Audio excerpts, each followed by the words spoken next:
عرفت مالتي تاسك؟ اخرك كم حاجه في اليوم. النهارده عايزه اكلمك عن الاسطوره، وده غير الاستاذ محمد رمضان. لا دي نظريه عظيمه. لا اسطوره بجد، يعني مهندس، عالم، تشريح فلك نباتات، رياضيات وهيدروديناميكا، رسام خرايط، جيولوجي، مخرج مسرحي، واحنا بنتكلم عن نفس الشخص. ميوزيشن لدرجه ان هو اخترع آلات موسيقيه بنفسه، واخيرا فنان تشكيلي. لو سألتك ايه اشهر لوحة في العالم، في الغالب هتقول الموناليزا. طب مين اللي رسمها؟ هو ده اللي هنتكلم عنه النهارده، ليوناردو دافنشي، الفنان العالم اللي اختراعاته غيرت العالم من اكتر من 570 سنة. ليوناردو اتولد في فرنسا في قرية فينشي. كان طفل شقي، عنده ADHD، بيتشتت بسرعة، ما بيعرفش يركز، وبيهتم بحاجات كتير في نفس الوقت. هو في ايه؟ انتوا جايبيني هنا عشان تهزقوني ولا ايه؟ تمام انا فاهمة. وهنا حقيقي أهله كانوا ناس مختلفة قوي، يعني بدل ما يعاقبوه شجعوه يعرف شغفه في الحياة وينمي مهاراته. ودي انت واخد بالك أكيد حاجة سابقة لعصرها. لما كبر شوية باباه سابه يشق طريقه ويتعلم الحاجة اللي بيحبها، وكانت الرسم، لحد ما في سن صغيرة اشتغل في واحدة من أكبر الورش بتاعة الرسم، وهناك اتعلم النحت والرسم والكيمياء والنجارة وكمان العلوم والميكانيكا. وبعد 3 سنين خلص أول لوحة يرسمها لوحده، لوحة البشارة، ومن هنا ابتدت الدنيا تحلو معاه وبدأ كمان يشتغل برايفت.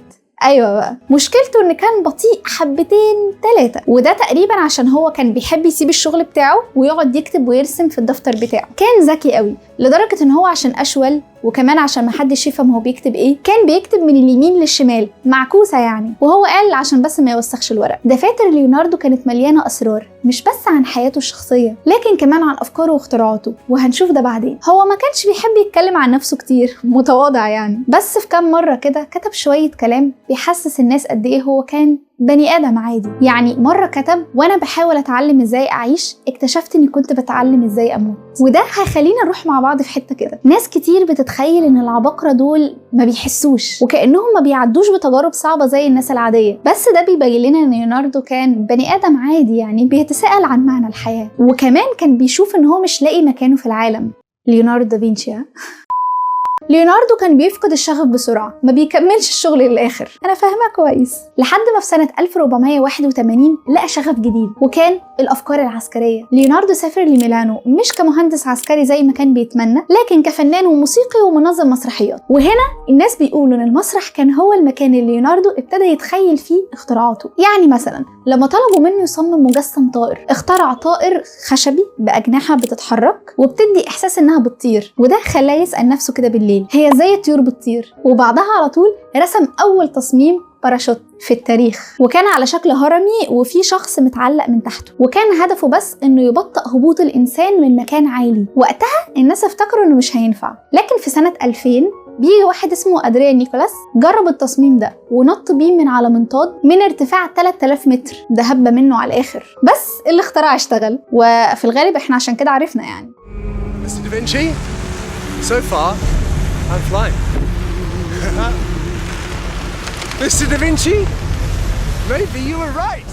قال ساعتها ان الهبوط كان انعم من الباراشوتات الجديده اللي هي كانت سنه 2000. في نفس الفتره ليوناردو كان بيصمم تصميمات لآلات كتيره قوي، من ضمنها حاجه شبه الهليكوبتر، كان مسميها المسمار الهوائي. كانت عباره عن لولب كبير بيتلف عشان يرفع الانسان من الارض لفوق، والكلام ده كله كان قبل أكتر من 500 سنة من اختراع الهليكوبتر. كمان فكر في تصميم مركبة مدرعة على شكل سلحفة متغطية بخشب ومعدن مايل كده عشان يصد الرصاص، وجواها جنود بيحركوها، ده شكل الدبابة اللي احنا بنشوفها النهاردة. وكانت انه يعمل دراسات عن جسم الإنسان، والموضوع بقى هوس بالنسبة له لدرجة انه كان بيشق الجثث عشان يرسم تفاصيل جسم الإنسان بشكل دقيق طبعا، وكان هدفه ان هو يفهم كل جزء عشان يخلي الرسومات بتاعته أكثر واقعية. بس ده اللي خلى لوحاته مميزة جدا في تفاصيلها. عارف أسئلة بعد الساعة 12 أو ليوناردو كان عايش جواها: هي ليه السما زرقاء؟ أو نقار الخشب عامل كده ليه؟ وإزاي الطيور بتطير صحيح؟ كان بيسأل أسئلة ممكن إحنا ما كناش بنفكر فيها على طول. مش عارفة أجيبها لك إزاي، بس ليوناردو كان شخص حساس ورقيق، نباتي،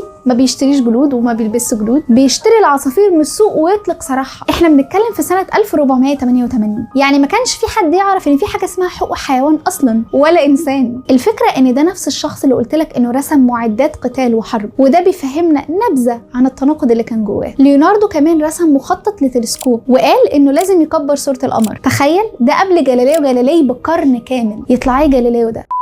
سنة 1495 بدأ ليوناردو يرسم واحدة من أشهر لوحاته، وهي العشاء الأخير لولتيما سينا على حيطة في دير سانتا ماريا ديلا جراتسيا. اللحظة دي بتصور إعلان السيد المسيح إن في حد من تلاميذه هيخونه. اللوحة دي كانت عبقرية مليانة دراما وتفاصيل، لكن مع الأسف ليوناردو كان بيتعلم حاجة جديدة بالألوان، دي رجعت لأقرب حالة لحالتها الأصلية. فاكر الدفاتر اللي كان بيرسم ويكتب فيها؟ ليوناردو في الوقت ده كان بيفكر ينشرها لكنه ما قدرش. دفاتر ليوناردو لو كانت اتنشرت وقتها كان العالم اتغير بشكل كبير قوي. يعني في واحدة من اكتشافاته رسم أول رسمة دقيقة لأنواع الأسنان البشرية بما فيهم جذورهم، وده كان قبل الاكتشاف ما يطلع في علم الأسنان. بس ليوناردو كان كارف، ما بهزرش، ما كانش بيهتم بالفلوس رغم ان ناس كتير عرضوا عليه شغل بسالري كبير قوي، لكنه كان بيهتم اكتر بالافكار والمعرفه، بيشتغل عشان الخبره مش عشان الفلوس. يعني مثلا اخترع ماكينه نسيج كانت هتغير الصنعه كلها، وقعد بقى يحسب لو اشتغل عليها كان هيكسب الاف الدوكات الذهبيه بتاع 5 مليون يورو دلوقتي، لكنه كان بيكتفي بفكره الاختراع نفسه بعدين يكرف. وبعد كام سنه كان بيصمم انظمه دفاعيه عشان تحمي فينيسيا من الغزو البحري. وتخيل صمم ايه؟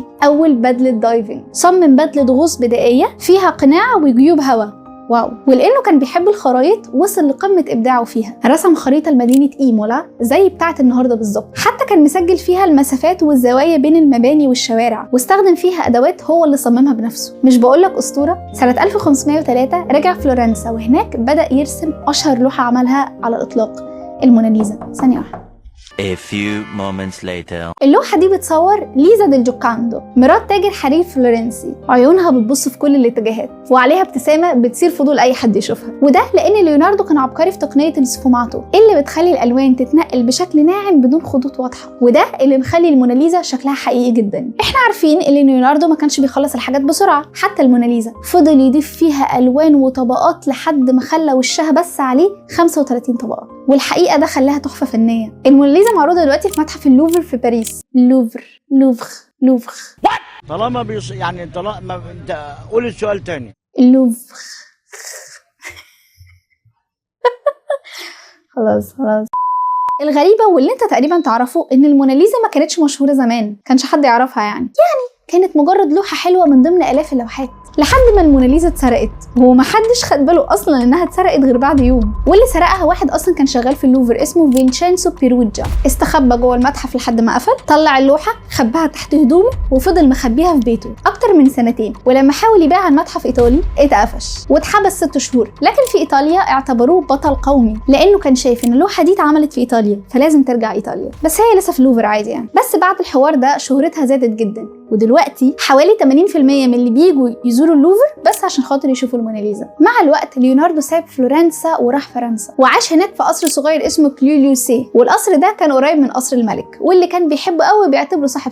ليوناردو بدأ يجيله شلل في ايده اليمين، بس ما بطلش رسم وتفكير وتخطيط. رغم كل ده فضل مستمر في الإبداع بتاعه. اتوفى سنة 1519 وهو عنده 67 سنة. مات عادي في بيته في فرنسا، الملك كان معاه وقالوا إن كان بيحضنه وهو بيموت. والحكاية مش بتخلص هنا، تأثير ليوناردو دافنشي موجود لحد النهاردة. اختراعاته ورسوماته وأفكاره اللي بقت حقيقة دلوقتي هو اللي حط لها حجر الأساس. أفكاره عن الطيران والهندسة والطب والفلك وحتى حقوق الحيوان، كل ده كان سابق عصره بقرون. والموناليزا اللي كانت في عصره مجرد لوحة عادية، لكن دلوقتي هي أشهر لوحة في العالم وبقت مصدر إلهام لملايين. والفن أثر. أتمنى كنت ضفت لكم حاجة وأشوفكم على خير. سلام.